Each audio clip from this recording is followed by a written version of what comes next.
What is going on, everybody? Voidlego here, back with a brand new episode of Higurashi When They Cry. Last time on, as Shion, we decided to go to the town meeting that was being held by Kimiyoshi. As we head there, we discuss the Oshiro-sama curse incident involving Tomoki and Takano.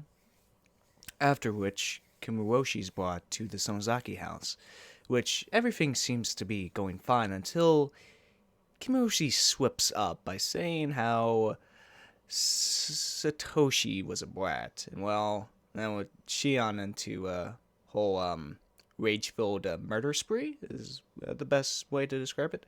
And basically, Kimiyoshi's now dead. But yes, something interesting that I went back on because one of you did suggest it is during her rage-filled rant at Mion, she kept saying, "Give me my name back. I want your name back. I was Mion originally." Now, at first, when I first saw that scene, I thought it meant, like, why wasn't I in your place? Why wasn't I in your place when Satoshi needed me the most? Why? But here's an interesting thing. What if Shion was originally Mion? Now, another thing that supports this theory of, because they both sisters have told us that when they were younger, they used to switch places all the time. What if in a sort of, I don't know, I was going to say Freaky Friday, but that's not really a great comparison. In a way, they were both switched. In that which Shion was originally named Mion, well, Mion was originally named Shion. Another piece of evidence that supports it, besides her claim, which you can just chalk up as just Shion getting into a rage-filled rant, is the tattoo on Shion's back. Because at the end of chapter 2, we do see a tattoo on quote-unquote Mion's back at the end of it. And we know from what Shion told us at the end of chapter 2 that the demon is supposed to represent the burden of being the demon, aka the heir to the Sonozaki family. So there's two things that could have happened. One, in Shion's delusion to really become Mion, she scratched it onto herself or something like that, maybe.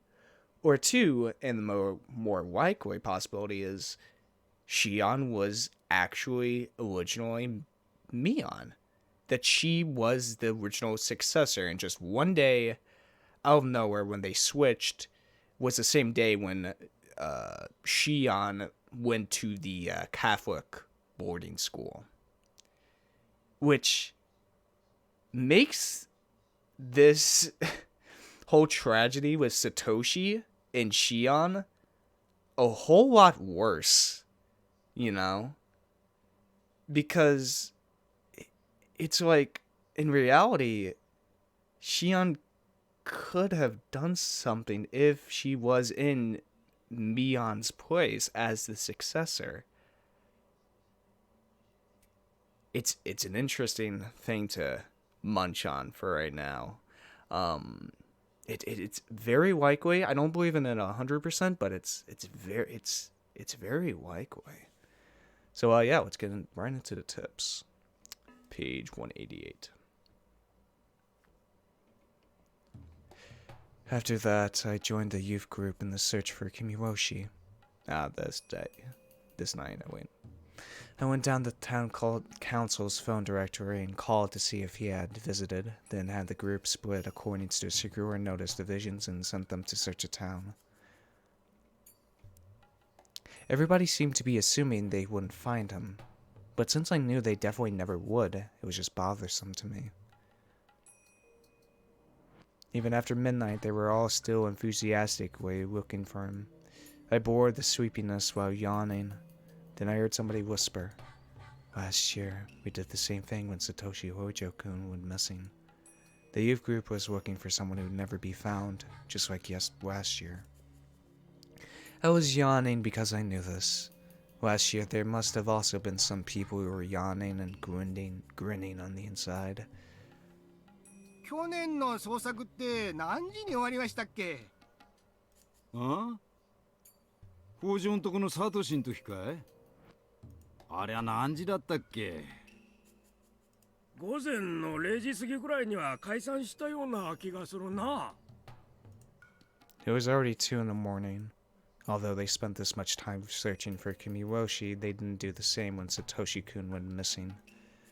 And after all, some people knew they wouldn't find him. They must have been sleepy. They must have said they should leave it to the police.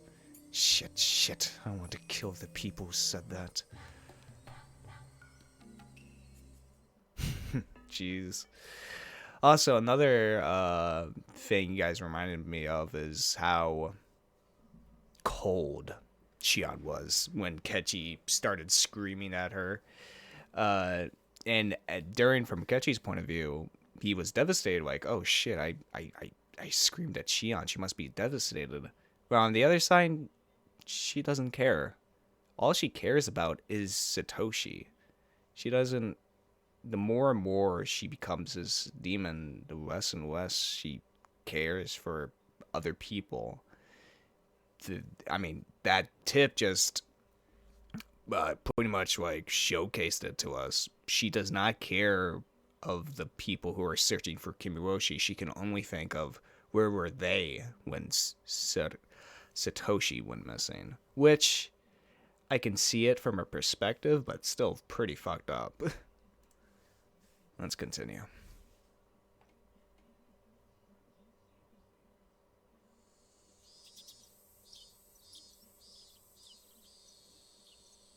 あれれ、みーちゃんもなんだか寝不足な感じだよ。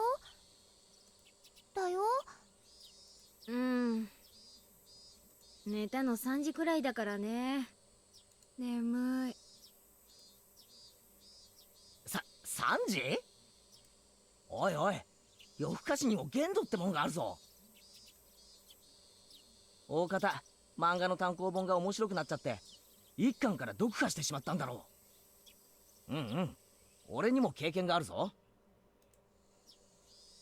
あれ、ひょっとして村長さんのこと？まだ見つかってないの？I went to the Furude shrine to join the youth group in the search for the mayor. Since I knew there was no way he would be found, it was very boring to me.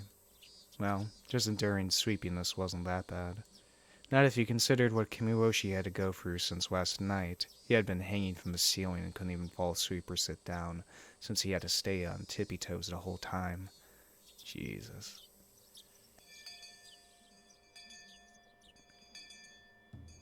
Teacher explained to us that the mayor had gone missing and asked us if we knew anything.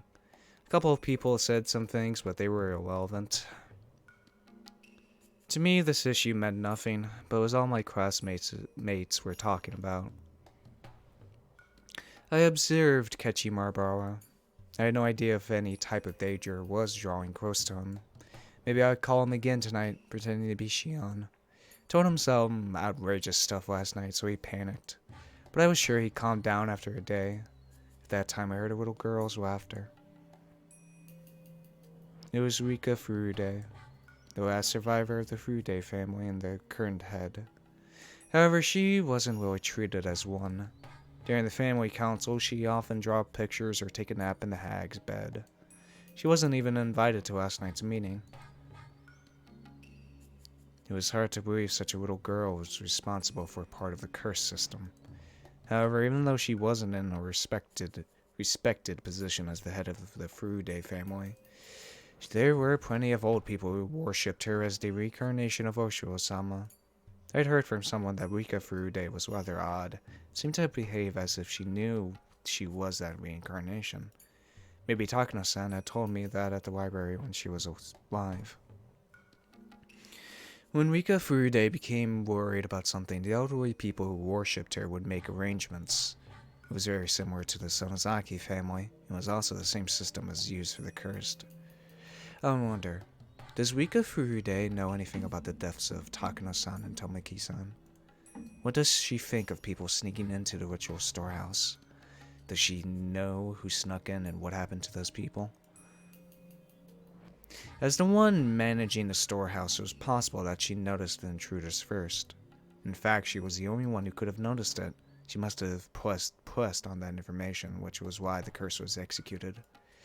That foolish Keichi turned the light on, and when we went into the ritual storehouse, that light switch could have been connected to some kind of alarm. Rika Furude, the leader of the Furude family. Maybe getting to know her would be a good idea.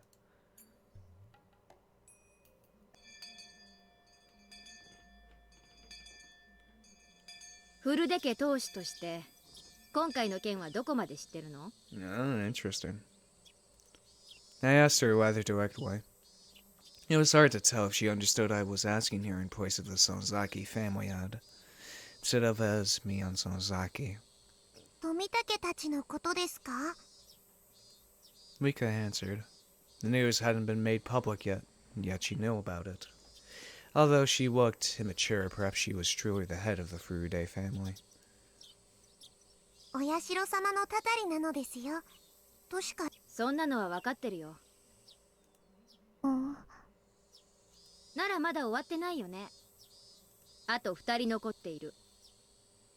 その2人はどうなるか聞いてる? I tried to be vague to see how Rika Furude would react. I'd been thinking that she had nothing to do with the underside of Himizawa since she was always treated like a child. However, Rika had just said things about the incident which normal people shouldn't know anything about. That proved she belonged to the underside's network. 別にどうでもいいと思いますですよ。Matters. She answered the question about Tomoki-san and Takano-san fairly quickly, but took a little longer to answer this time. Did she have to think about it? Shit, the look on her face never changes. It's impossible to figure out what she's thinking.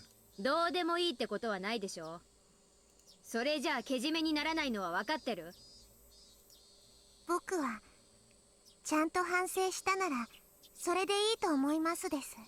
I feel like this is after the conversation with Keichi in the same chapter, heck, on the same day as well, using the metaphors of the big dog and the cat, whatever. Her response was unexpected, especially after seeing all the old people get so furious last night. To trespass in the ritual storehouse was blasphemy against Oshiro-sama. The village elders had said those intruders deserved to die. Yet the leader of the Furude family who protected the sacred storehouse or ritual implements said that if they felt remorse for it, then that was fine. I recalled how people thought of Rika Furude's father during the dam conflict. Yes, her father was called an opportunist back then.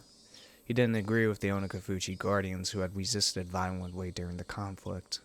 Like father, like daughter. I aggressively grabbed Rika Furude by the collar. はあ？何をひよったことを言ってんだか。フルデ家は先代もあんたもつくづく甘ったるいね。あんたたちフルデ家が西宮殿がいかに神聖で不可侵な聖域か一番理解してなくちゃならないんだよ。そのフルデ家の仮にも当主が何を甘ったるいことを言ってるわけ。I laughed at myself. I was told the same thing by someone else and was now saying it to Rika. 西宮殿を犯した罪がどれほどの大罪か理解してないわけじゃないんでしょ。西宮殿はお社様の大切な場所なのです。勝手に入ったりとかしちゃダメなとこなのです。分かってるじゃない。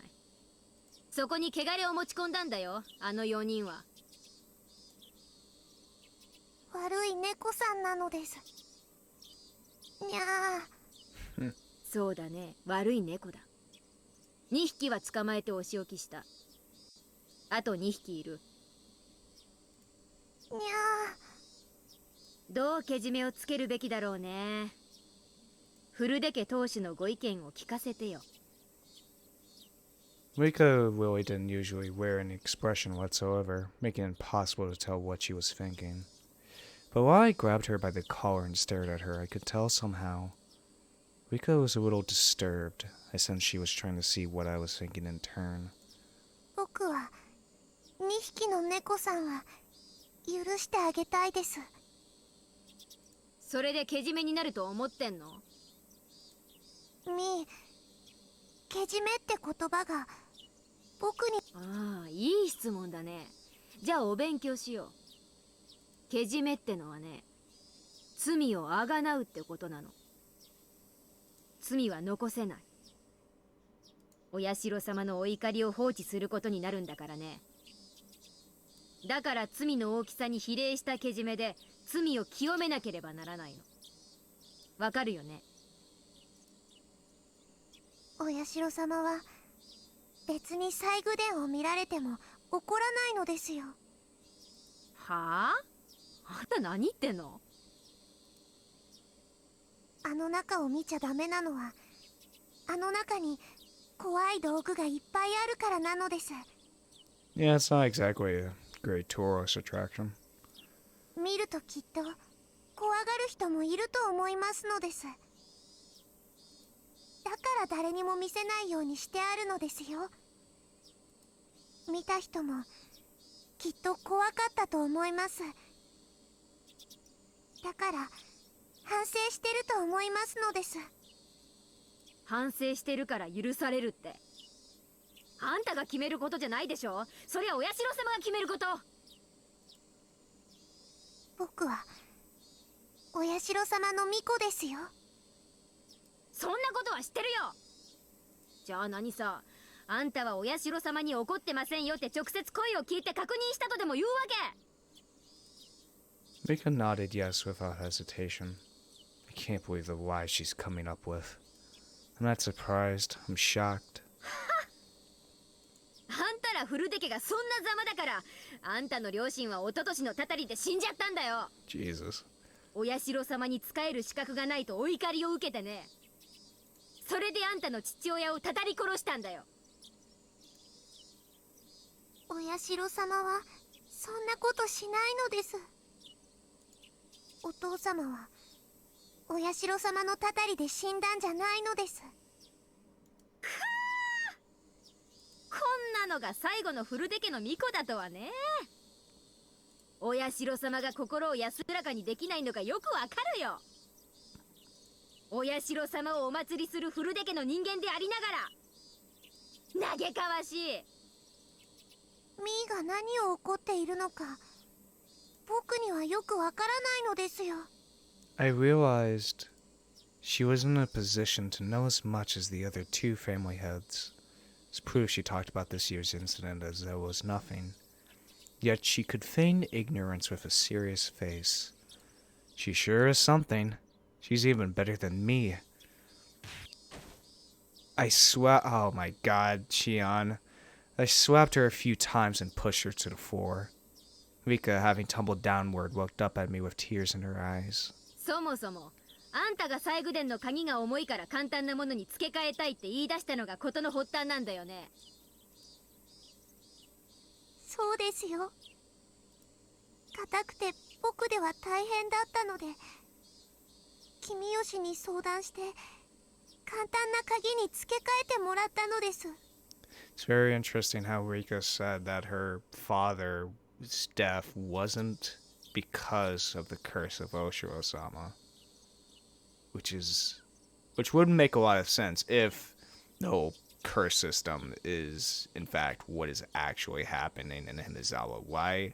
Even though the head, the father of Rika, he was pretty much a fucking pushover, right? I don't think it justifies murdering him, you know? Because he is still the head priest, so... It's interesting. And once again, thinking back to that fact of Kimiyoshi saying we never decided on cursing the Hoijos, putting a target on their back.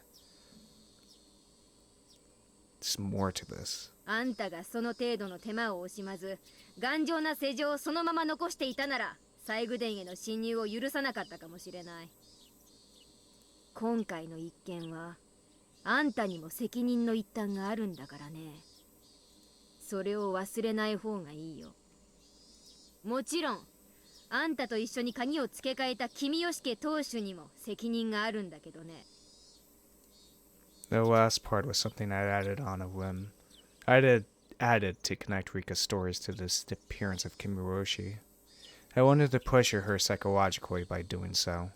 君吉家当主はけじめをつけてもらうことになった。だから消えた。古出家当主にもけじめをつけてもらうことになるよ。Rika was still on the floor, tears pouring down her cheeks. あと残ってるのは前原圭一だけ。こいつは古出家の方で頼むことにする。僕は何もわかんないのですよ。別にあんたはわかんなくてもいいでしょ。憂慮したり困った顔をするだけでいいんだから。それはうちも同じ。とにかく頼んどくよ。そんなの。Rika hung her head. She seemed to want to say something, but she was afraid that I might be rough with her again. I doubted Rika Furude was actually at the top of the curse system, like the hag was. However, as one of the three family heads, she was a lot closer to the underside of Himizawa than I was. By now, that underside was well aware of Keichi Marabara. I told the elderly readers of the village yesterday in the meeting that Keichi Marabara was the last one remaining. I just told the head of the Fruit family the same thing, threateningly. If my threat was effective, the curse of Osho-sama should very soon fall upon Keichi Marabara, and at just the right time I would grab my enemy right as he took my bait. If the assassin came from the Furude family, this girl would have committed the same sin as the hag. When that time came, I wouldn't hold back. I was going to make sure she suffered, and then killed her. I've heard of a torture technique where you pound dozens of nails into a victim's fingers. Yeah, shit. I already found a restraining table and took the tools for it. When the time comes, I'll pound the nails into your fingers. That gruesome anticipation radiated from my eyes and scared Rika even further.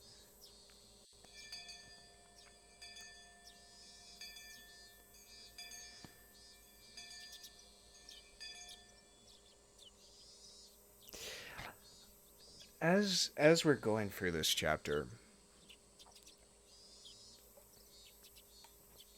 basically, in chapter 2 and in chapter 5, Shion is basically enacting her revenge on the entire village because, yeah, Shion does kill all three heads of the family. Well, she doesn't kill me. Well, I mean, that damn ending of chapter 2, I'm very curious on how that is explained in this chapter, because it has to be fucking explained. But, how in chapter 2, all three heads of the families were murdered by Shion, right? So right now, chapter 5 has been why she wanted revenge and how she's going about it. She's going to get revenge, but at the same time trying to get to the truth of it, just for a more sadistic way of doing it. But going through force rather than persuasion, which is very interesting. I wonder how Kimiyoshi is doing. He's still alive, Jesus. I doubt he died from tiptoeing all night, but sometimes a human can go very easily. He already told me everything I wanted to hear, and he doesn't know anything else anyway. On top of that, he was responsible for spreading the infection that was the curse system of Osho-sama. His sins are very heavy. I really liked Uncle Kimiyoshi. He had always been kind. The hag was so tough on her relatives, and that's why he was extra nice to me. When we talked yesterday, I was so happy to hear him say he would forgive Shion. He even said he would fight the hag to save her. That made me very happy. Don't worry. Shion-chan feels bad about what she has done. She won't be demoned away.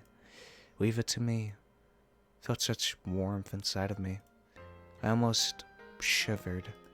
I was so happy yet so very sad, for he continued to say that Satoshi-kun deserved to die. He said those nice things because he wanted to make me unhappy since she was worried about Shion. Satoshi-kun deserved to die because he was a member of the cursed Hojo family, but Shion-chan of the Sonozaki family did not. That's what he meant.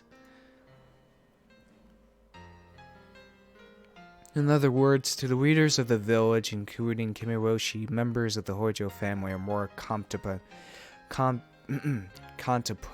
than insects. They didn't care if they lived or died.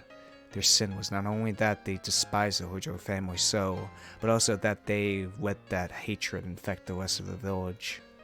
Therefore, everyone in the village deserves to be a victim of the curse of Oshiro-sama. Kimiyoshi and the others created an environment that excused murder in that name. If that was so,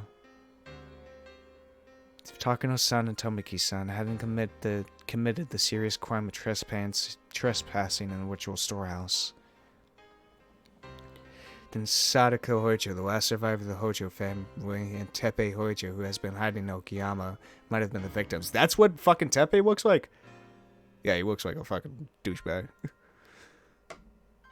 Sadako Hojo. She was always around Satoshi-kun. She expected Satoshi-kun to help her every time she cried. She was one of the people who cornered him. If Sadako wasn't that much of a burden, Satoshi-kun wouldn't have killed his aunt. Somebody told Satoshi-kun to commit that murder, and to hide the evidence of his connection to the mastermind. Satoshi-kun was demoned away. That's what Oshi thought. If Satoshi-kun hadn't killed his aunt, maybe he wouldn't have been chosen as last year's victim.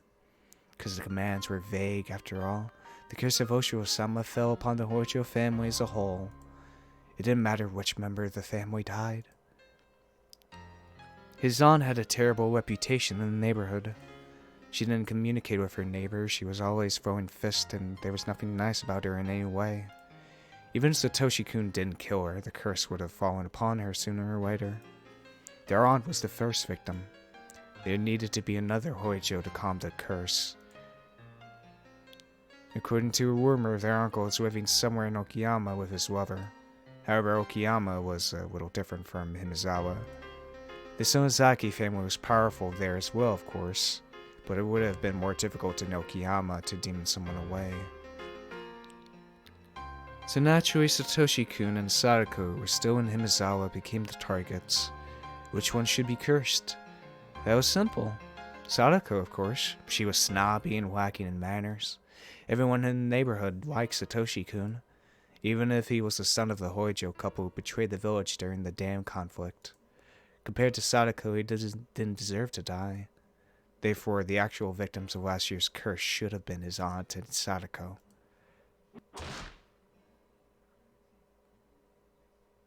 Satoshi-kun was suddenly all alone. His mean aunt and mean uncle were gone. His sister, who was a burden to him all, his wife, was gone too. Satoshi-kun was such a nice person. He would be sad, although he realized he was finally free. But time would heal him. I'd even help. He didn't have to live in this house in Himizawa. There were plenty of empty rooms in the apartment block where I lived. Could find him a part-time job too. He didn't need to go to school in Himizawa. He could go to school with me in Okayama instead. He wouldn't know his way around or really anything about the school there, so I'd be with Satoshi-kun all the time. I'd show him a shortcut to school, we'd go shopping, I'd teach him many different things. An unbelievably happy ending. Satoshi-kun had been suffering so much and I had been pushed away all my life, but we would finally be happy. I enjoyed these sweet delusions, but I didn't have any more time to waste. I was sure there were plenty of old people who had been trying to get hold of Oryu all morning, and who were going to try to catch me after I got home from school. Actually, the phone had been ringing constantly while I enjoyed my happy thoughts. It's so interesting how this chapter also showcases how a person can be idolized in someone's head. as this perfect person, you know, be it the idealization being of a celebrity, a lover, or anything else, really. How Shion views Satoshi as this person who didn't deserve it. As a person who didn't deserve any of this. That's why Sadako should have been the one that died. But it's... The thing is, the reason why Satoshi suffered so much is that he wanted to protect his sister. He wanted to get money for the teddy bear. The reason why he suffered was he suffered because of love, of brotherly love. And brother, love hurts. Love hurts a lot. The reason why love hurts is because it makes us so happy when we have it. And the more happier you are with love, the more crazy you go without it. Case in point, Shion. Just tragic. That's the best way. You want to describe like Higurashi when they cry in one word? Tragic. Tragedy. Because that's what it is. It's a long chain line of dominoes that go one by one in this tragic circle of a village that ties all these different lives, different perspectives together. One gigantic tragedy. When I answered the phone, I casually listened and replied. As I planned, Keichi is now known as the next curse victim within the underside of Himizawa. I also tried to let him know that the disappearance of the village chief had something to do with the fact that he changed the lock on the ritual storehouse door. All of the authorities on the other side came to realize the seriousness of trespassing in a storehouse. After all, one of the heads of the three families got punished. One of the phone calls was from Oshi. He had also heard about Kimiyoshi's disappearance, and he knew it had something to do with the change in the lock. I'm impressed. He has some pretty good sources, but all he can do is catch whatever information he can get. There's no way for him to find out where it's coming from. I'd call Keichi Marabara again later tonight. Some of the more aggressive villagers may have already started to take action around him. I'm sure that by now Keichi is feeling the danger that's coming towards him. I'd have to be careful that he doesn't get killed easily. If I can catch the enemy before they bit Keichi, I can use him again as bait. Keichi Marabara. I haven't known him for that long. He's funny, if not intelligent. He'll never replace Satoshi-kun, but I do think he's fun to be around. There's just one thing I don't like about him. He rubs my head far too often. His hand is as warm as Satoshi-kun's hand, which is why I can't stand it. But that's about it. Keichi Marabara isn't Satoshi-kun's enemy. I don't hate him. He's fun to be around, but I wouldn't shed a tear for him if he became a victim of the curse. I won't prevent Keichi Marabara from being killed, but I won't kill him myself either. I'd made arrangements for the curse to fall upon him, but I never told anyone to kill him. Well, I suppose I did tell Rika Furude to take care of Keichi Marabara. Wait a minute. To avenge Satoshi-kun, I'm doing exactly the same thing as the hag did. I'm using the exact same system that killed Satoshi-kun. Keichi Marabara. I'm just using him. I told people to let the curse fall upon Keichi, but I've been giving him appropriate warnings. I'm going to help him if he tries to live. If I catch all of my enemies, maybe I'll let him loose. He's different from Satoshi-kun. Satoshi-kun was tricked into killing his aunt and was killed himself afterwards, so there wouldn't be any evidence remaining. I won't kill Keichi Marabara. That's how I'm different from the hag. Yeah, you won't kill him, but you will fucking psychologically torture him and effectively change his entire fucking life. But we haven't gotten to that point yet. Evening was turning to night. I had to get dinner ready. I had to eat so I have enough strength to take revenge. This place was far from the town. It would even get isolated during winter because of the snow. It's not unusual for a household like this to have 2 or 3 refrigerators. There were plenty of groceries left in them. I was glad I didn't have to go grocery shopping. I could hear the chorus of the Higurashi. People often say that the sound of the Higurashi brings back memories, but for me it's the exact opposite. I've only ever heard the sound of the Higurashi in Himizawa. Therefore, the sound of the Higurashi, to me, is Himizawa. The sound reminded me that I wasn't supposed to be here, that I couldn't be here. That was when I heard the doorbell.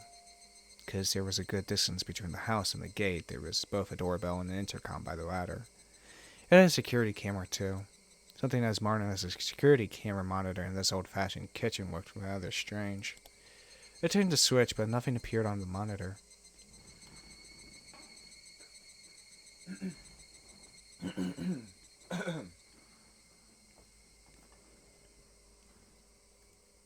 I tried to check the plug, but there were a bunch of cords going behind the refrigerator, so I couldn't even do that. The doorbell continued to ring while I tried to figure out if the monitor was broken or if I just didn't know how to turn it on. It only felt like answering the door depending on who it was. I know it might be easier to pretend to be out, but that wouldn't help me. I was waiting for my enemies to show up. Couldn't just hide myself in that case. Dag was supposed to be sick and in an extremely bad mood. I'd always sent word out that she didn't want to see anyone. So who could it be? Made up my mind and turned the intercom on. If it was someone unwanted, I could just turn whoever it was away. But I had to act normally so it wouldn't rouse suspicion. I had to act normally. はい。どちら様でしょう。こんにちはなのです。 She didn't tell me her name, but I recognized her voice. リカちゃんか。どうしたの？こんな時間に。実はお醤油を分けてもらいに来たのですよ。 Soy sauce? I screamed, but I controlled myself. I took a moment to think about the situation. Was it Rika that went first instead of Sadako? Because I always thought it was the other way around. Which, in case, is going to be interesting. Himizawa is far from most stores, so sometimes neighbors would share seasoning and stuff with each other. The village sometimes got snowed in during winter. But the Furude shrine was quite far from this house. It was rather odd for her to come all this way, on her bicycle, just to get some soy sauce. Wait, the syringe! Wait.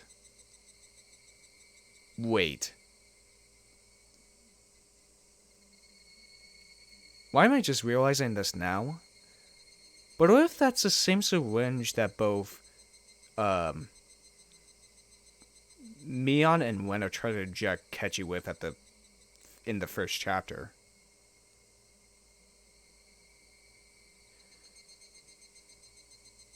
Let's keep going. Maybe she was using it as an excuse. Maybe there was something she wanted to talk to me about. That was when I noticed a piece of paper that was on the refrigerator door next to the intercom.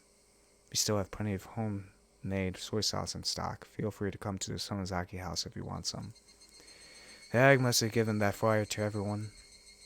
One of our relatives sent her a barrel of soy sauce. If you want some, bring a container. That's what the flyer said. I see. This would explain it. There's a handwritten note on the bottom of the flyer. The soy sauce is in the storage area under the floor.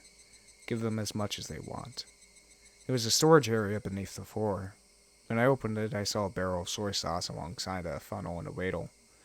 I didn't want Rika to notice anything suspicious at this point. I decided to share the soy sauce with her. いいよ。入れるものは持ってきてるの？お醤油の瓶を持ってきましたのです。 Yeah, it just, it's shaped like a syringe, but, it's a unique soy sauce bottle. オッケー。勝手に入ってきていいよ。玄関で待ってる。As I headed there, I heard the doorbell ring again. みー、内側から閉まってて門が入れないのですよ。ああ、そうだった。ごめん。今開けに行くよ。待ってて。People didn't pay much attention to safety around here in Himizawa. People didn't think too much about locking the doors. But as someone who's lived in the town, I've always locked everything. To let Rika Furude in, I'd have to go outside. こんばんはなのですよ。こんばんは。 Rika smiled at me. She was holding a huge soy sauce bottle. She acted like I never yelled at her, got violent with her, or made her cry at all today. Perhaps she came to curry favor, thinking that she angered me.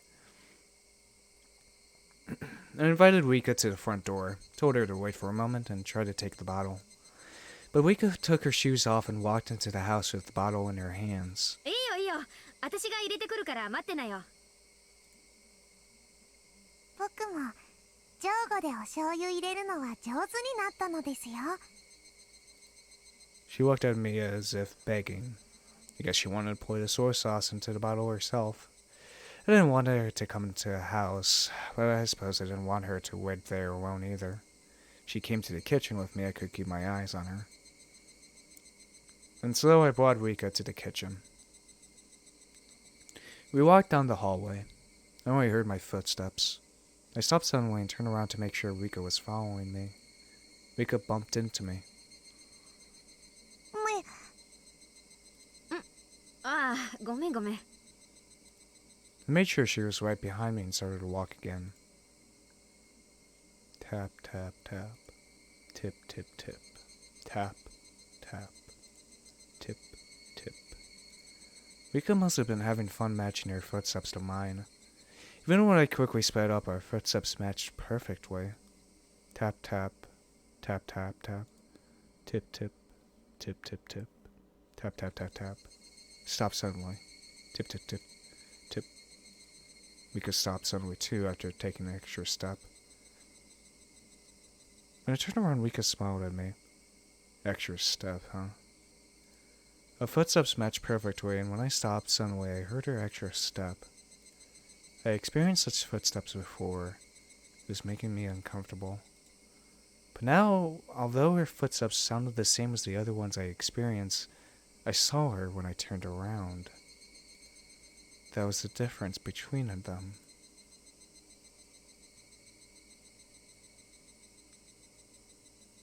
Huh. The hell is that supposed to mean? Make sure to write that down, note, class, because that will be important later, maybe. I have no idea. You know what? Fuck it, everything's important. Just write everything down. I left the storage door open so we could see the soy sauce barrel. The memo said she can take as much as she wants, but I wasn't sure there was enough left. I crouched down and tried to open the lid of the soy sauce barrel. Even when I crouched down, I could hear Rika's extra step. うん、まだまだいっぱいあるよ。ほら、好きなだけ持ってくといい。What is that face? When I turned around, Rika was very close to me. But, who was this? I saw Rika, but it wasn't Rika at all. It was like when I switched with my sister. The outside was the same, but the inside was different. Did Rika have a twin sister? I was confused for a moment. That was when Rika sprayed something from a small bottle into my eyes. Shit! I felt a terrible pain in my eyes and suddenly tears poured out and my nose started to run. Couldn't stop sneezing either. As I stumbled around covering my face, I then realized I was attacked. I shut my eyes tightly for a moment, then opened them again. Rika was about to grab my hair to drag me down onto the floor. When Rika saw me open my eyes, she sprayed at me again. I shut my eyes to avoid the spray, but my nose still breathed in the substance. I avoided the pain in my eyes, but the tears, the one nose, and the sneezing continued. Shit! Ah! My brain isn't working quickly enough. However, when I finally understood that I'd been attacked by Rika Furude, my brain started to grind into motion. Rika Furude knocked me on my back and got on top of me. I tried to escape from her by rolling onto the kitchen floor.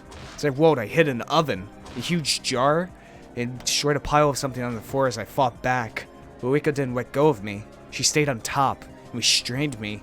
She was sitting on my stomach, and I felt intense pain and pressure. She sure could fight well. Still couldn't see anything. Rika had the upper hand. My eyes were shut, and I was in real danger. As I tried to blink, I saw Rika's expression. I didn't know Rika Furude all that well. I only knew her from the few times we met when I went to school as Mion and from the things I've heard from other people. But as far as I knew, there's no way Rika Furude would ever do something like this. This is just impossible, impossible, impossible. No, I can't fill my head with that word. I have to calm down and figure out what to do next. Shit, too much of a mess to even think. I tried to peek at her face again. She still had the spray bottle in one hand. What I didn't expect was the thing in her other hand. How could I mistake it for anything else?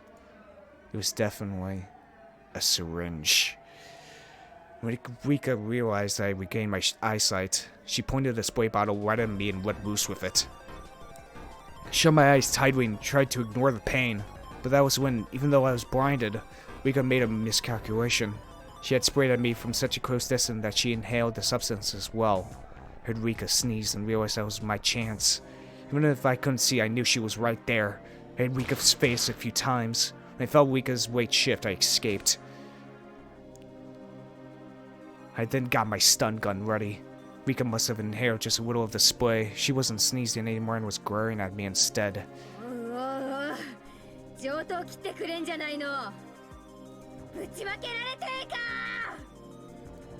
Rika's expression didn't change, but I was sure she was disappointed that her surprise attack was a failure.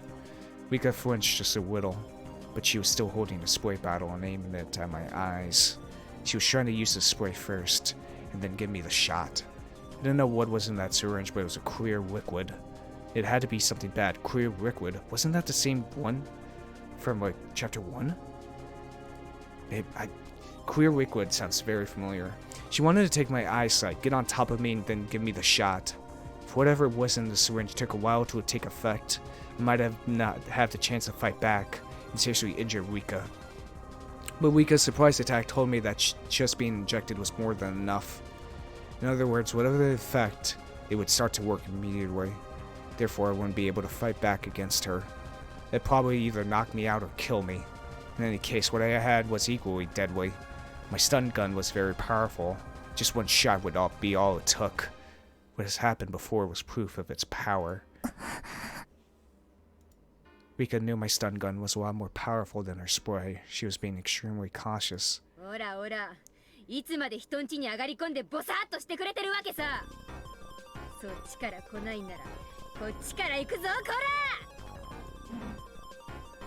I threw a pile of newspapers at her. The pile wasn't tied together, so the newspapers flew all over Rika. I jumped at her immediately after. I shoved my stun gun into her and pulled the trigger. Rika spasmed and fell to the floor.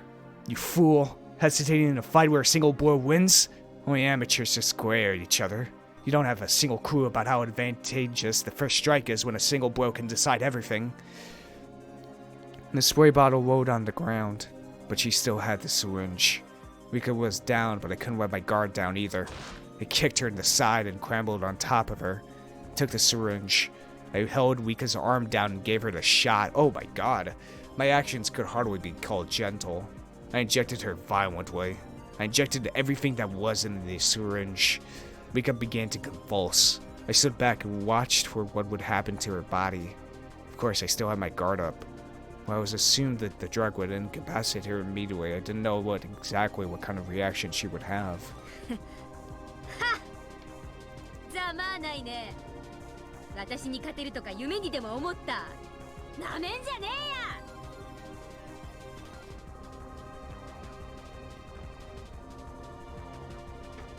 After a few more convulsions, Rika unsteadily got to her feet.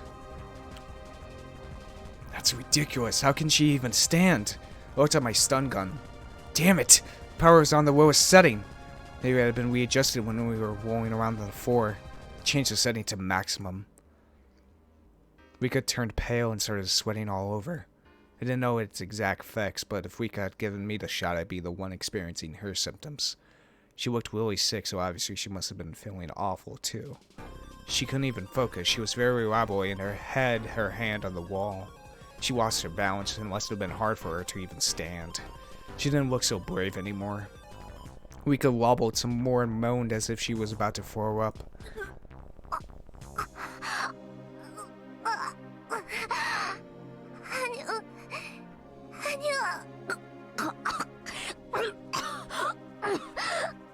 on you? Rika looked scary as she moaned and wobbled, but at the same time she looked kind of funny too. Certainly she hadn't even dreamed she'd begin the shot herself. As the man sighs, so shall he weep. That's what you get. So's. 実に滑稽だね。笑えるよ。目が回ってるのかな、それとも息ができないのかな。あんたがあとどのくらいでくたばるのか見物するのも楽しいよ。ああ、でもそれじゃ拷問する楽しみがなくなるね。私さ、あんたにはあの釘台を使ってやろうとずっと心に決めてたんだよね。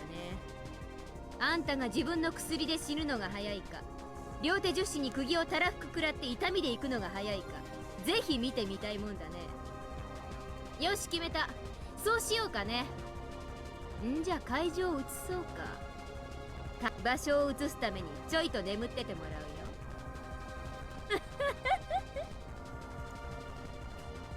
I walked up to Rika, my stun gun making popping sounds. When Rika saw the sparks from the stun gun, she moved to grab a huge kitchen knife. おや、まだその程度の元気はあるわけだ。そうでなくちゃ面白くないよ。あんたにはいろいろ聞きたいことがあるしね。無駄に抵抗しない方がいろいろと辛くないよ。もっとも抵抗しなくても辛い目に遭うだろうけど。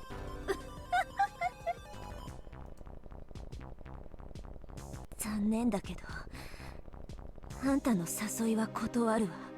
It's a damn Rika we こ saw の in... 冷血女が。 Yeah, that's the same Rika we saw in Chapter 4. That smug-ass fucking face. What she said wasn't anything I expect to hear from the Rika I knew. But I didn't hesitate. I had the advantage, so I didn't need to worry. Besides, this was coming from the last survivor of the Furude family, one of the free families. That sudden change somehow felt natural. あんたらの御三家の血塗られた歴史に比べたら、私なんてとてもとても。それを古出家当主様に褒めてもらえるなんてね。ちょっと光栄だね。んで、そのフラフラな体で包丁一本で抵抗してみせる。立っているだけでも限界なくせに。そうね。あんたの言う通り、これがどうも私の限界。お前なんかに召し取られて殺されるくらいなら悪いけど、おさ退場できるならしてごらんよ。It was Queer who held the advantage here. But despite that, an odd flow filled the both of us. We lost our minds wasn't a fitting phrase for the people of Himizawa. It was a feeling of release, when modern demons could stop pretending to be human. Yes, this was a mad banquet of demons, with the savoring of blood and devouring of flesh. Attended by the head of the Furude family and the head of the Sonozaki family, the old families whose blood is closest to the madness of the demons. I stood in front of the hallway so as to block her escape route. The windows had grates and the door had a safety chain on it. If she turned around, I'd hit her with my stun gun. In this situation, what did Rika Furude mean by taking her leave? Rika got her knife ready. I expected her to aim at my stomach when she attacked, so I took a stance with my stun gun ready in my hand. Rika, however, suddenly turned around, carefully watched to see what her next move would be. Rika put the handle of the knife to the wall and held it in place. What was she doing? Wait, held it in place. じゃあね。さよなら、冷血女。お前なんかに殺されてたまるか。 Holy shit. Rika reared her head back and slammed her throat against the knife on the wall?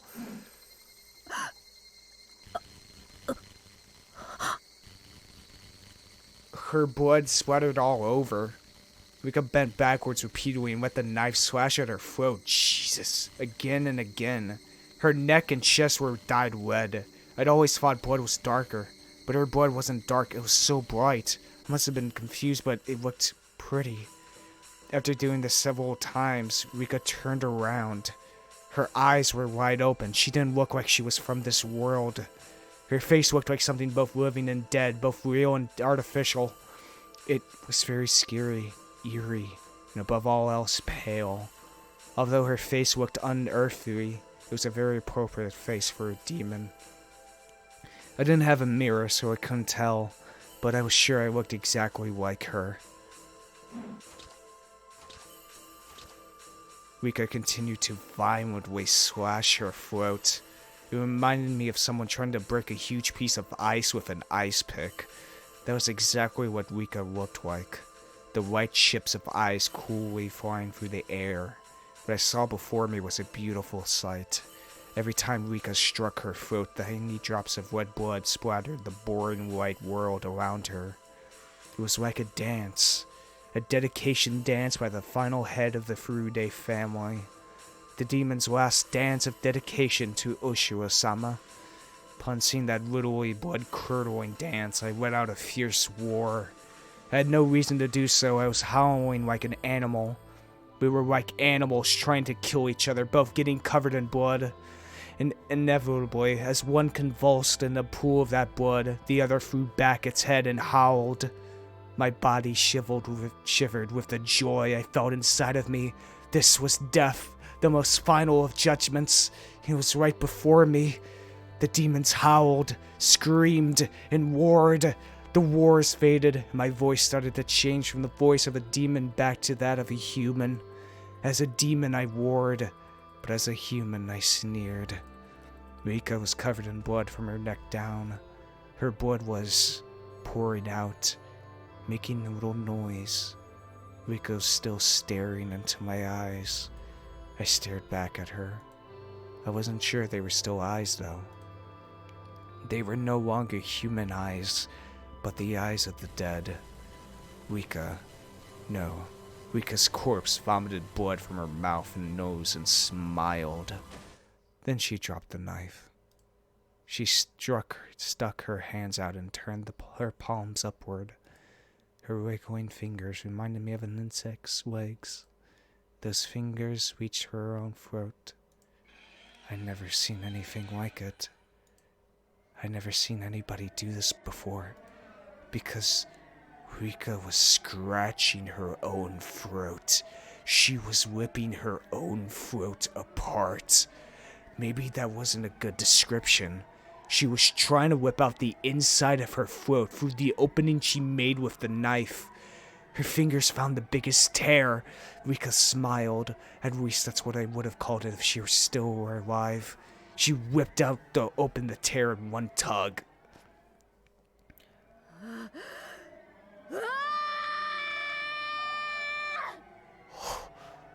Upon hearing my scream, Rika died and fell on her face into the pool of blood.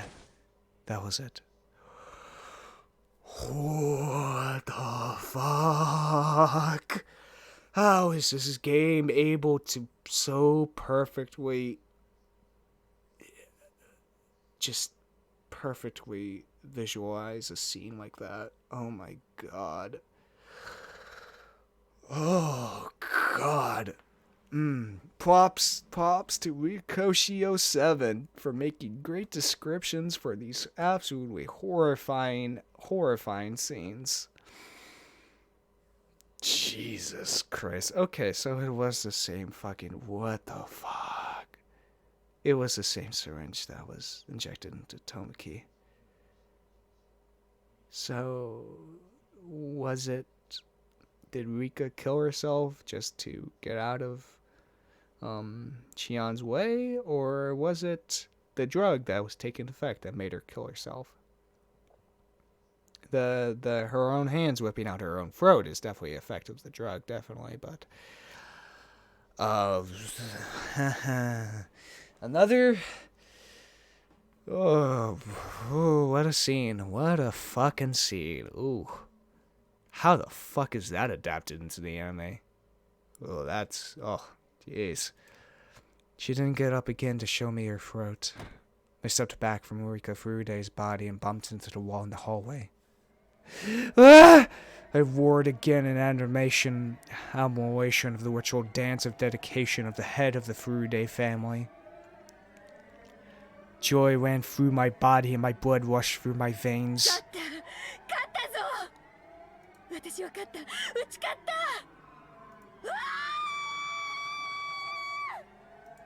I then realized I'd disposed of the heads of the 3 families, the core of the curse of Oshiro-sama. Everything was finally exposed. The curse of Oshiro-sama and its masterminds were all exposed. I disposed of the leaders of the 3 families who all killed Satoshi-kun. The head of the Sonozaki family died of a heart attack. She was at the bottom of the well along with her wheelchair. I apprehended the head of the Kimiyoshi family. He continued to tiptoe until he died. The head of the Furude family died, in a way that was perfect for the final head of the 3 families of Onokafuchi. I did it. I accomplished my mission. I defeated all the masterminds who killed Satoshi-kun with the curse. Everyone! Satoshi-kun, you were powerless. You didn't have the means to fight back. Those evil people simply sneered while they let you die, after making you as a member of the cursed Hojo family. I will never ever forgive them. They believed you deserved to die because you were one of the Hojos. So long as it was done by the curse of Oshiro-sama, they didn't care how you were killed. I will never forgive those people for creating this world. What could I have done to save you, Satoshi-kun? I couldn't save you. Shion Sonozaki couldn't do anything else at the time. If I was Mion, not Shion. If I was Mion that day, I could have saved you. Mion could have saved you. That's right. I remember now. Shion. She said she wanted to eat red snapper sashimi that day. I was supposed to eat that, but Shion pouted and cried. That was why I let her switch, just for that night. I did it to make her happy, like a big sister would. Shion was never treated well, so I felt bad. That was it. I was being a good sister. That was it. When morning came, the world had been turned upside down, and it remained so until today. We weren't twins anymore. The one with the demon was Mion, and the one without the demon was Shion. What was that supposed to mean? Wait, Mom, listen. I'm Mion, not her. You can't tell us apart, right, Mom? Look, can't you tell I'm Mion? Come on, everyone, tell me I'm Mion. I'm Mion. Don't call me Shion. I'm Mion, I am. その時、私ははっきり悟ったよ。あんたは知っていたんだ。あの夜、親類たちが集まって何をするのか、ただの宴会じゃないって知っていたんだ。Holy shit, I was right.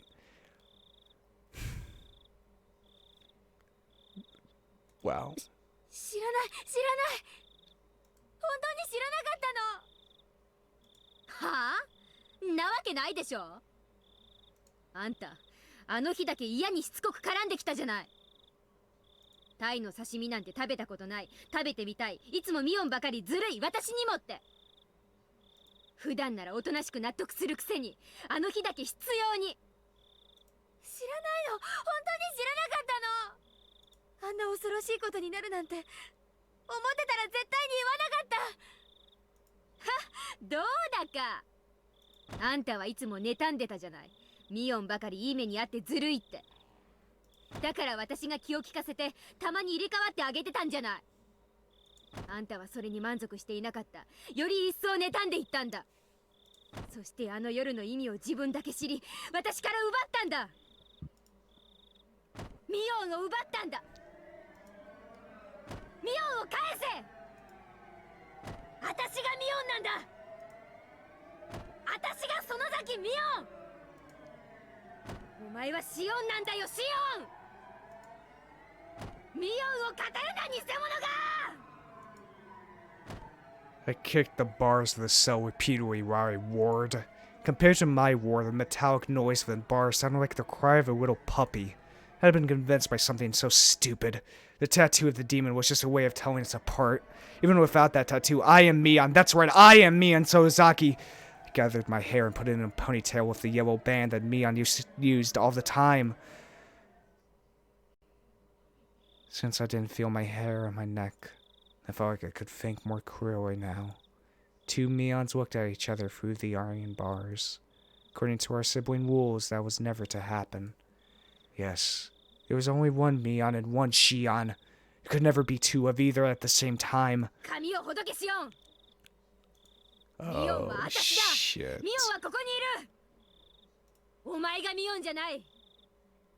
だから語るな、二度と私を語るな。聞いているのか、シオン。聞こえているのか。聞こえているなら返事をしろ。私に返事を届かせろ、シオン。I took myself back on this day. Shion admitted she was Shion. ミミオンであることがこんなにも素晴らしいなんて。 Now it makes sense why quote-unquote Mion was dressed up like Shion. Guys, I was right the first time. The one who murdered all those people were Mion, and Shion was in the cage. What the fuck? Oh my god, Higurashi, stop fucking with my head. Oh god. Holy shit, wow. Wow. Just wow. Yeah, this game does fuck with your head. God damn, does it? Oh my god. That's why... Is that why Mion wanted to be told apart from Shion? Because she was actually... Shion... You know what? Shion did fall in love with Keichi. Shion did... Why... I always did find it very weird how Shion, the character portraits how Shion was the little sister while Mion was the big sister. I thought it was just like one of those anime, anime like art style, tropes. Like, oh, okay, maybe the big sister looks, the little sister looks more older than the little sister. It must just be an art style type thing. But no, it's not that. Wow. Wow. Holy shit, this is... Wow. Yeah, this is literally Freaky Friday, but worse. But if Freaky Friday was way worse. すごいよ。体全体が言うことを聞く。頭の回転が優れた気がする。そうだよ。ミオンは万能なんだ。ミソカスのシオンとは違う。落ちこぼれのくせに下手なミオンのふりなんかしやがって。それが私にとってどれだけムズがゆかったことか。わかるでしょ、あんたになら。シオン。はい。おね。Shion called me sis. And so I was Mion. Ah! The demon who had been asleep deep inside of me was finally allowed to wake up.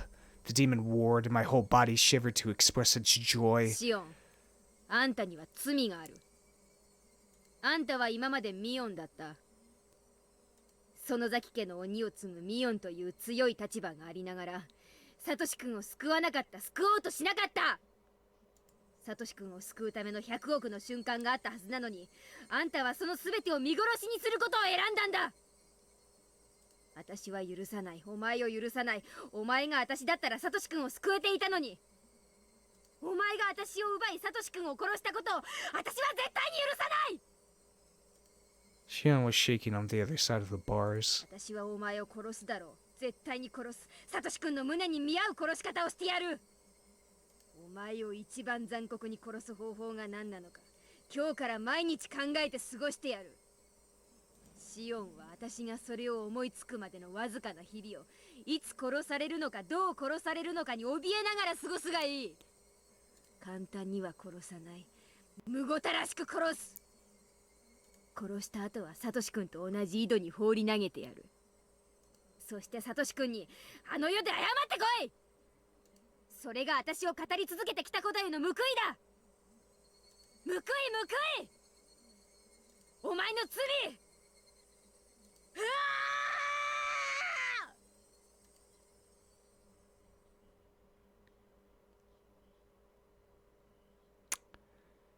Wow. Oh, we're still going. Jeez.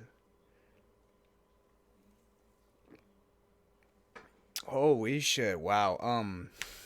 Just keep going. I needed to at least clean up the kitchen. While I was putting old newspapers on the floor to absorb the blood, the phone rang. I didn't want to answer, but maybe I should. I should answer it and talk to whoever it was. はい、園崎です。いつもお世話になってるでございます。北条と申しますですわ。Shion, please. I was surprised to hear the Hojo name, but I realized right away that it was Sadako. あ、さとこどうしたの？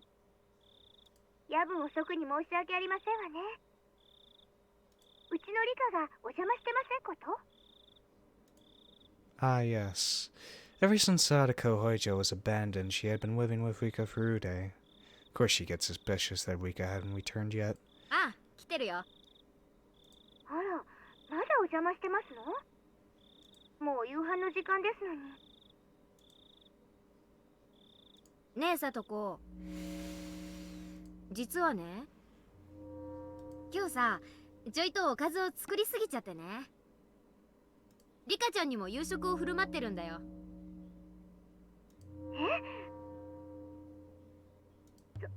そうなんでございますの？さとこも来なよ。さとこの分もあるからさ。リカちゃんはもう食べてるよ。もうリカったら。わかりましたわ。ちょっと片付けをしてから参りますわね。では、ごめんあそばせ。うん。待ってるからね。じゃ。Quick. And just like the Sonozaki family before her, Shion involves an innocent person not related to any of this. Heck, you could even say even more of an innocent person than Satoshi.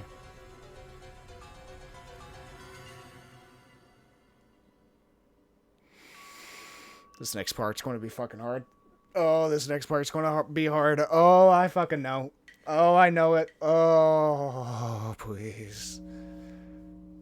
Oh, this is going to be a hard next part. I tell you that. Oh, boy. Oh, boy. Keichi. Now, with Chion's previous murders, they're fucked up, yes. But you can see why she's doing it.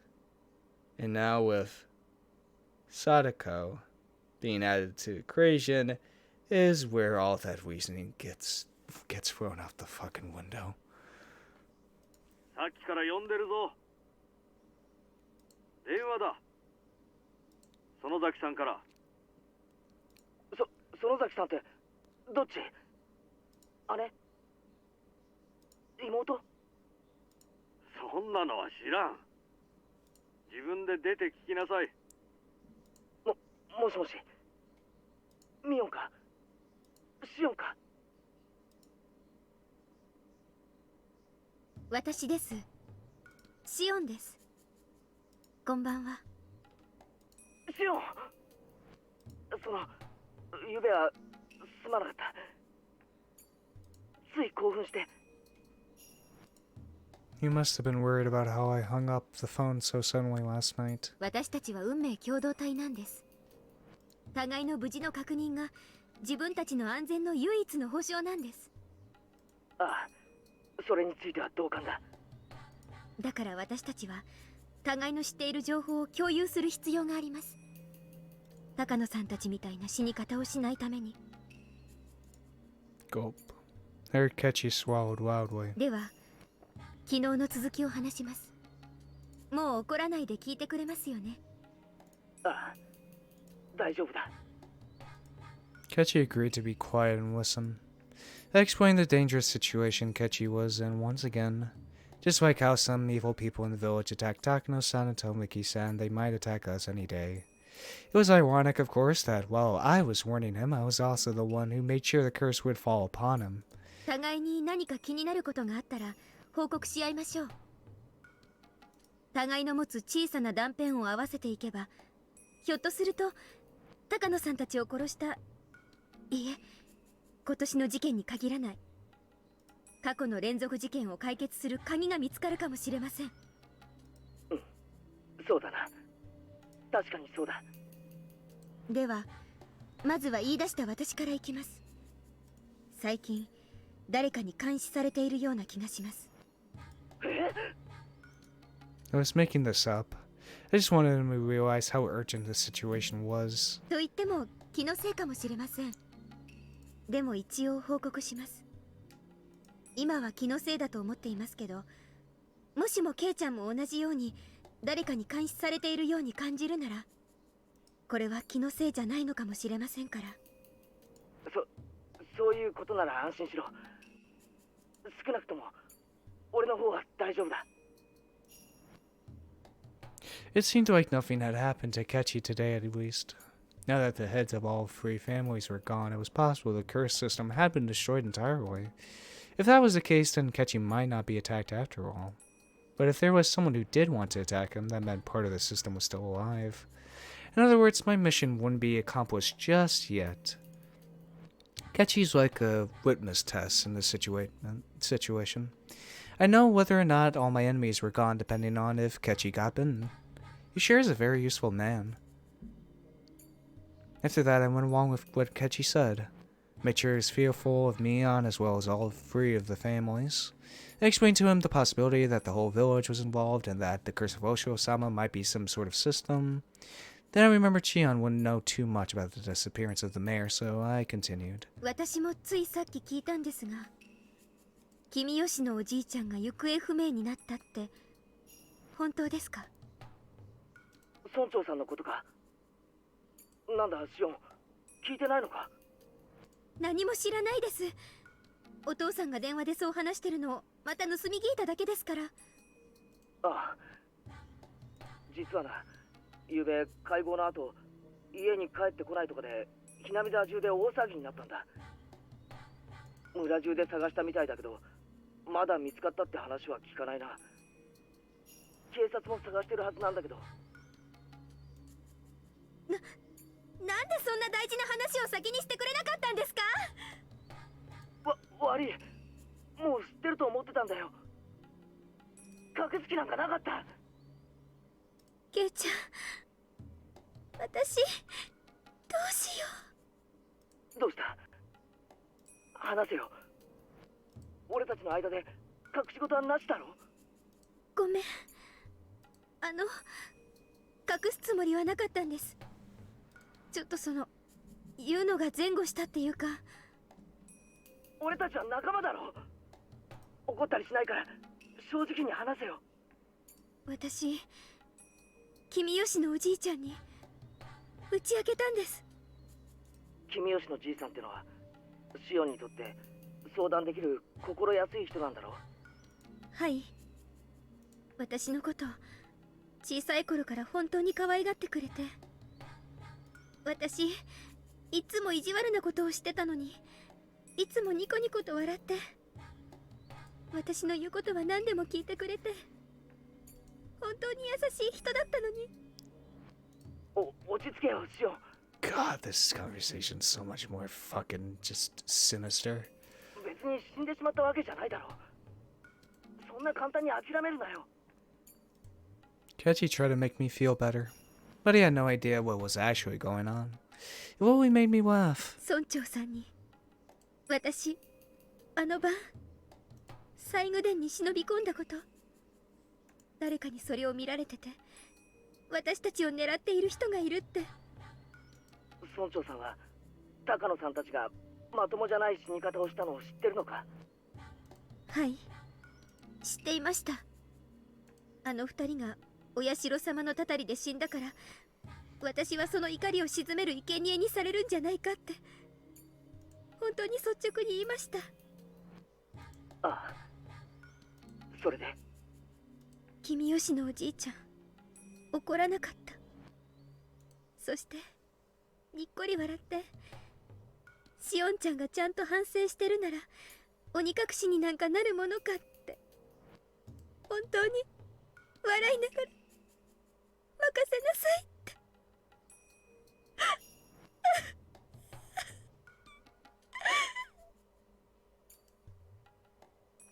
I actually got a little sad while saying that.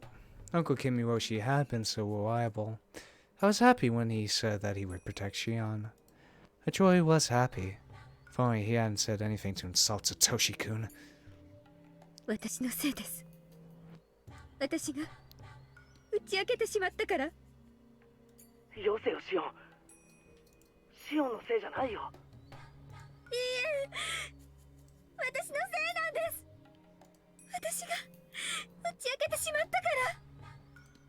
のおじいちゃんが知ってしまったから。だから殺されてしまったに違いないんです。だって打ち明けてすぐなんですよ。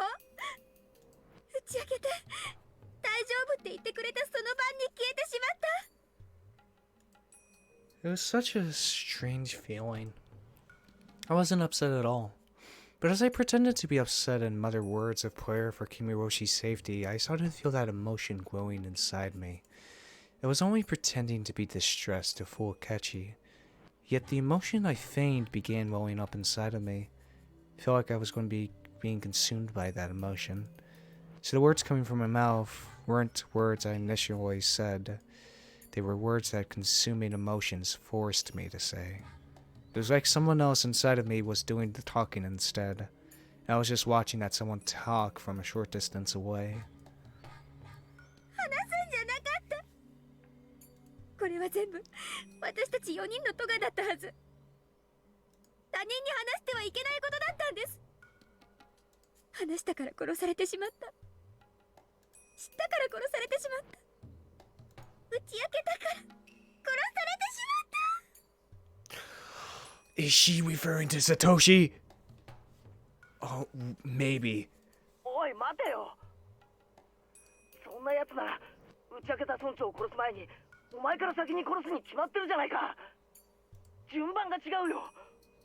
殺されるなら俺かシオンが先。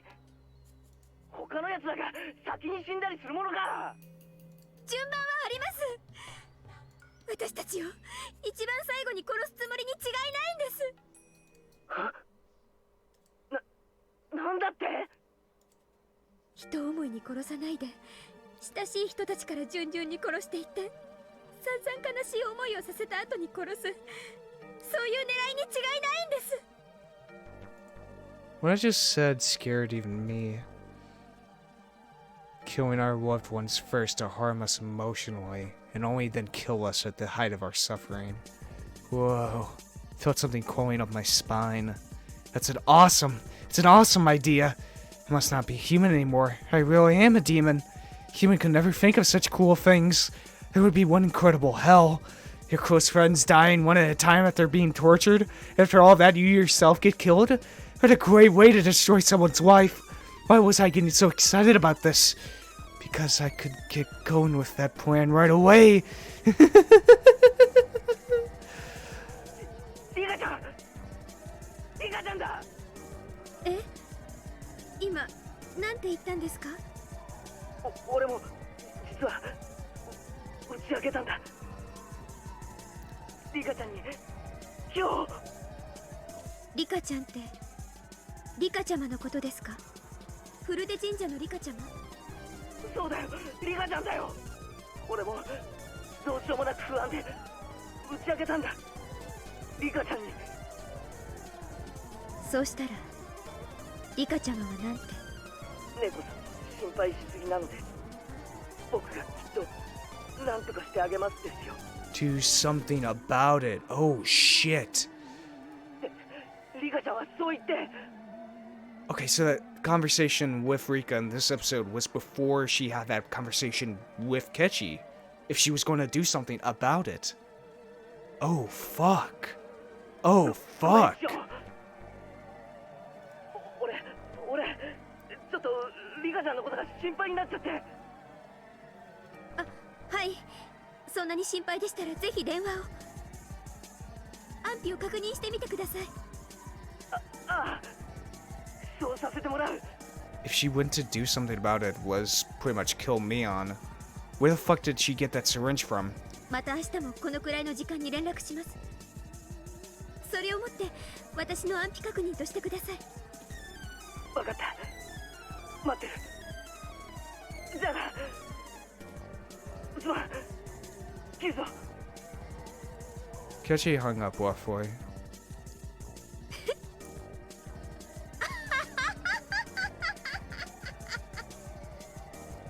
What a hilarious conversation with Keiichi. Everyone was just too damn funny. Keiichi and Marabara go ahead and struggle helplessly. Went all over the village and see if that curse is still alive. Go ahead and see if my enemies are still around. I laughed for a while, then calmed down. I already got rid of the bicycles and shoes belonging to Rika and Sadako. My house for the moment was taken care of.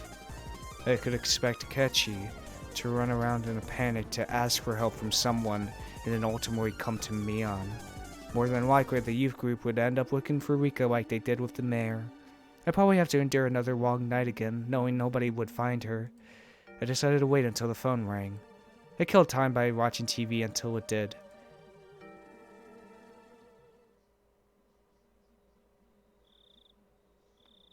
Kei-chan, 本気で言ってんの? What do you mean, Rika and Sadako? What happened to Sadako? もし冗談だったらかなり怒るよ。I scolded Keichi for suspecting that Rika had disappeared. みーちゃん、本当に冗談だったなら怒るんじゃなく笑おうよ。だって冗談なんだから。私たちはそれが冗談であることを確かめなくちゃいけない。そうだね。機嫌の悪そうなことを言ってごめん。Rina rebuked me. While she looked quiet, I felt that she could be very terrifying under her skin. I had no basis for that impression, but I still felt that way. I just didn't like her. I had disliked her ever since that rainy day at the bus stop. It wasn't that we didn't get along, though. How should I put it? I was at a loss for how to explain. Ah, that was it. I found a good example. When I was little, I always wanted to play tennis. I had my relatives take me to a tennis court, and they all praised my skill. I was doing nothing more than hitting a ball with a racket, but they told me I was talented, and that made me happy. When I went to school, I told my classmates I played tennis, and they told me that I was talented too. Then, one of my classmates, who was usually very quiet, said she also played tennis. Not only did she play, but she took lessons. Although I bragged about my serve, I was no match for her. I felt woundily insulted that everyone was paying attention to her and not me. She was usually very quiet, but suddenly I realized that she knew more and had a lot more experience than me. When at the bus stop was just like that. I thought of myself as a demon now. I'd awakened a part of me that was half human and half demon, the part that lived in Onikafuchi village. In fact, I already stepped into a world where normal humans couldn't go. I'd always surpassed my human limits. I genuinely thought of myself as a superior being, having transcended the realm of mortals. But when my eyes met with Rena Rigu's, I felt what I did long ago with tennis. Why? Why did I feel that way with Rena? I heard that in the animal world, during battle, animals glare at each other to display their strength. Only humans have to punch or kick each other to feel superiority and even inferiority. Most animals can just tell just by glaring at each other. In that case, could it be the same with Rena? Huh. みーちゃん大丈夫? Interesting. ああ、ごめん。ほらさ、昨日から寝不足で。ごめん。Keichi climbed up a ladder and tried to peek into the window on the second floor where Rika and Sadako lived. It was my job to hold down the ladder. Rena cautioned me to hold on to it tightly. みーちゃん、私念のため本宅の方も見てくるね。 Now here's the scene. すぐ戻るから。ごめん。よろしく。Rena went off after that. When I looked up, I saw Keichi trying to open a window, but all of them were locked. 本宅ってなんだ? Keichi asked me from the top of the ladder. 古出家の本当の家だよ。両親が亡くなって以来、ずっと放置してあるそうだけど。あ、そうか。リカちゃんのご両親って亡くなってるんだよな。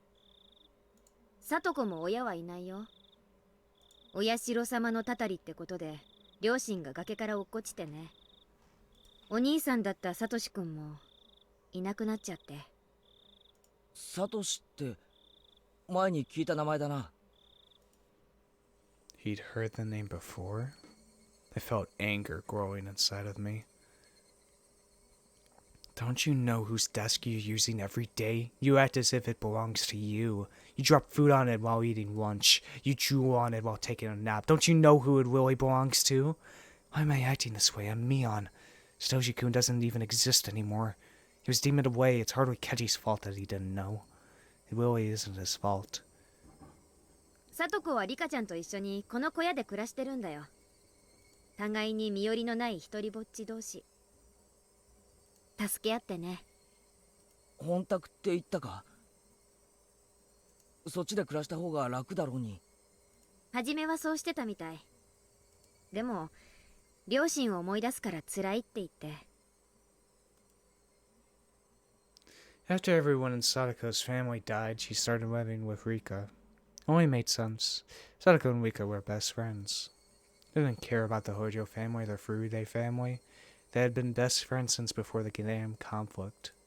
The reason why the curse never fell upon Sadako, Rika Furude probably had a lot to do with it. That made more sense than anything else, at least. Sadako was pardoned from the curse of the Hojo family, all thanks to Rika Furude's arrangements. Sadako had never been a victim of the Night of the Wanagagashi. According to the curse system I had uncovered, the last survivor of the Hojo family still living in Himizawa would be the perfect target for this year's curse. Therefore, whoever was responsible for executing the curse must have tried to take her wife. However, nothing happened to her, proving that Sadako had escaped from the curse. That was really and truly infuriating. She might have been the head of the Furude family, but I still couldn't accept that such a little girl had enough power to protect her best friend. Mion, no, actually Shion. Shion must have had the same power then. Just like Rika protected Sadako, Shion could have protected Satoshi. Damn it, damn it. リカちゃんもサトコも大変なんだな。呪われてるんだよ。え？ Bingo. ミオン、お前今なんて言った？呪われてるって言ったの。ミオン、お前なんて顔してんだよ。北条聡子はね、お社様のたたりを一身に受けた呪われた子なの。I can't accept that Sadako was pardoned from the curse, although she was a member of the cursed Hojo family. She was one of the cursed Hojos. Satoshi-kun wasn't pardoned, but Sadako was. She was cursed, but she got away. She escaped the curse, but Satoshi-kun didn't. I can't accept that. In fact, Sadako should have been the one to be cursed the most. She cornered Satoshi-kun physically and emotionally. That was why things got weirder and weirder, and in the end, everything went crazy. When I think back on it, it was Sadako who I hated most of all. She cornered Satoshi-kun. Shit. And as a result, Satoshi-kun disappeared. She started it. She caused it. If only she hadn't been there. Wonder what the hell that censored thing was. Just as Rika Furude and Sadako had lived happily, maybe there had been a happy future for me too. Maybe Satoshi-kun and I could have started our lives together in Okayama. Yes, if I take a look at both the beginning and the end, it's so obvious. Sadako's existence caused everything. Satoshi-kun had to kill his aunt because of Sadako. The three families used that need to create the curse. They killed him. The police were convinced he just ran away, but he'd never do that. He was the type of person who always did his best at everything, all by himself. He was doing the very best he could do for his only sister, yet he was forced to vanish. He worked so hard for Sadako, and though he was living just for her, he was a waste. Poor Satoshi-kun, he was so underappreciated. That girl knew no gratitude. She was cursed. If you got near her, you meet the same fate. You'd be cursed to die or disappear. There really was it. She was the main cause behind it all. She wormed her way into Rika Furude's good graces, and that was why the curse fell upon Satoshi-kun. She should have died first. Then Satoshi-kun would still be alive. If he was alive, I could have done something for him. I can't forgive her. I can't forgive Sadako. I can't forgive that girl. There can be no peace with her. There can be no peace. She was the perfect target for the curse of 1983. The curse of Oshiro-sama. Rika Furude, the reincarnation of Oshiro-sama. Rika was dead. The reincarnation of Oshiro-sama had died. There was no more God in Himizawa to deliver the curse. I'm the one who has to deliver it now. I am Mion Sonozaki, the head of the Sonozaki family, one of the three families of Onokafuchi. Now that all the heads of the three families are gone, there's nobody to surpass me. I will deliver the curse of Oshiwa-sama, nobody else. I'll deliver it. I am the curse. I have become Oshiwa-sama. I felt hot bubbles boiling over deep inside of me. I could tell the demon inside of me wanted a war. I noticed Keichi was looking down at me. Calm down, Mion. He can't tell you what you're thinking. Calm down, calm down. Damn. At that point, I heard footsteps coming closer. I saw 4 or 5 adults accompanied by one running towards us with flashlights in their hands. One of them opened the lock in the cabin door and we all went inside. Of course, there was nobody there. Sadako and Rika lived alone. Doubted Sadako would have left a note saying she was going over to the Sonozaki house and Rika was there already. But it wouldn't be fun if she had. Because of that, I hurried into the room ahead of Rana to make sure there was nothing left behind. The rumor of Rika and Sadako's disappearance spread among the village quickly. More and more villagers gathered at the Furude shrine. Acting in place of the head of the Sonozaki family, I commanded them to search the village. The villagers nodded and scattered. How long had it been since the last time I was truly Mion? I felt so pleased that my body almost went numb. Lots of villagers went in and out of the shrine. They yelled at each other that she was nowhere to be found. Some suggested other places to look, and they all left. They made a lot of noise with their comings and goings. Members of the Women's Association brought out huge pots and gas cookers from the storage and got ready to cook for the men. That was when I noticed Keichi unsteadily walking toward a copse of dark pine trees. What was he thinking? How stupid of him to be alone on a night like this. The person responsible for executing the curse was nearby. He wouldn't come back safely. ミオンちゃん、お茶が池の方もぐるっと探したけど全然ダメだね。池の中も照らしたけど明るくなんないとわかんないよ。 It's very interesting how Mion is now referring to Himizawa as Onikafuchi. It's something to take note of how much she has descended into this half-human, half-demon view. ありがとうございます。婦人部の皆さんがお味噌汁を作ってくれてますので、召し上がって休んでください。ミオンちゃん、あの二人って自転車どこに止めてたんか知ってるかい？さあ、多分境内の階段の下じゃないかな。まさかあの階段を担いで上がったりはしないでしょう。ないんだよね、二人の自転車がさ。どこかに行っちゃったんだろうかね。自転車で遊びに行ったならどうかもしれんな。マジか。だとするとひなみ沢の中にはいないんかもしれんな。そういえばリカちゃまがいなくなったってのは誰が最初に気づいたんだ？ああ、ケイちゃんだけど、急に虫が知らせたんだとか。前原屋敷のせがれさんか。なんや怪しいな。そういえば前原家は来てないのか、この一大事の時に。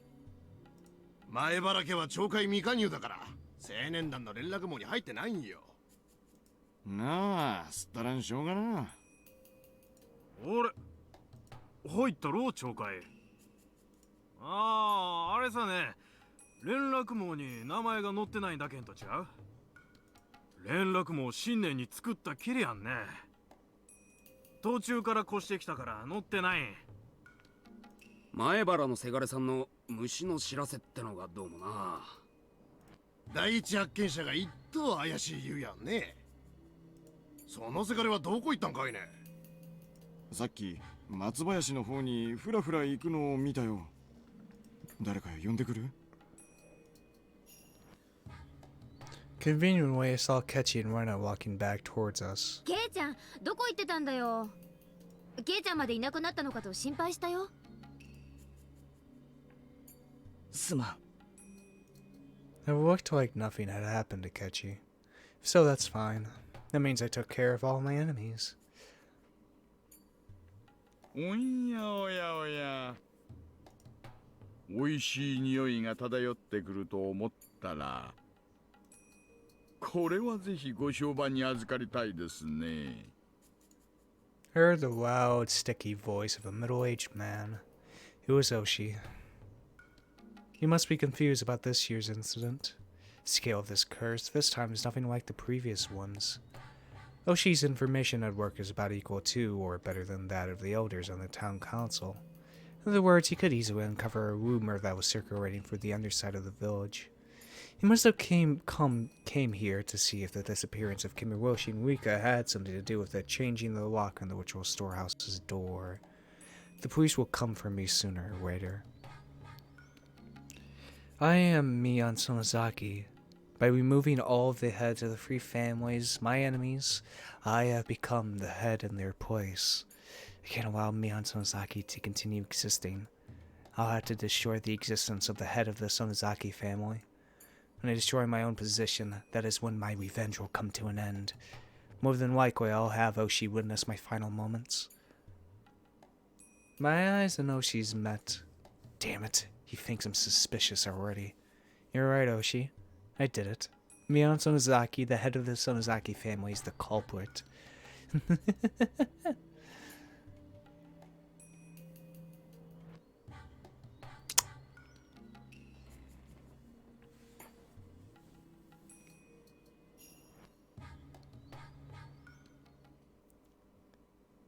What the fuck happened to Sadako? Oh, god damn it. What happened to Sadako? Oh god, it's even worse. What if they just never, like, say it outright?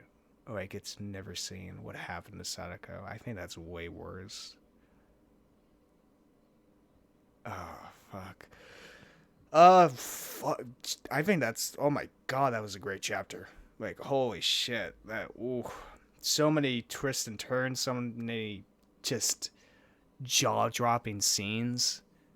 God damn, that was good. Holy shit. This game's great. I love it. I love every single second of it. I'm going to be so sad when it's over. I'm going to be so sad. But we're only on chapter 5. We still got 3 more chapters. And plus the console arcs as well. Which... Should I play those? There's a way to play them on PC. Are those worth playing? Plus, there is also the new side content that released back in 2021 on Steam or whatever. What was it called? I think it was called Higurashi Ray or something. But yeah, we still got a lot to this game left, but fuck, is it good? It's so good. If you guys enjoyed this type of content, hit that subscribe button. If you liked it, hit the like button. Want to tell me something? Put it down in the comments below. Want to check out Discord server I hang out in or my Twitter? Check the description below. And yeah, this has been Voidlego. I'll see you guys next time. See ya!